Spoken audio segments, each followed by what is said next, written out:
আসসালামু আলাইকুম এভরিওয়ান। আজকে আপনাদের সাথে শেয়ার করব একটি মজাদার রেসিপি, সেটা হলো রসুন দিয়ে গরুর মাংস রান্না। যশোরের বিখ্যাত চুই ঝালের মাংস দেখে আমার অনেক খেতে ইচ্ছা করছিল, তো আমি সেখানে জাস্ট চুই ঝালটা দেই নাই, বাকি সবগুলো সেম ভাবে করা ট্রাই করেছি। ফার্স্টে এটার জন্য আমার আপু এখানে মাংস নিয়ে নিয়েছে, এটা ছিল চুটের মাংস।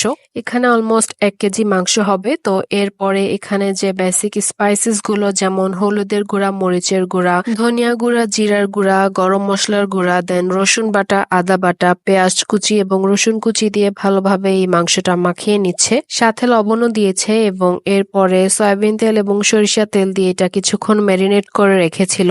কিছুক্ষণ পরে এখানে সামান্য কষানোর জন্য পানি দিয়ে এটা চুলায় দিয়ে দিয়েছে এবং এরপরে এখানে গোটা রসুনগুলো দিয়ে দিচ্ছিল।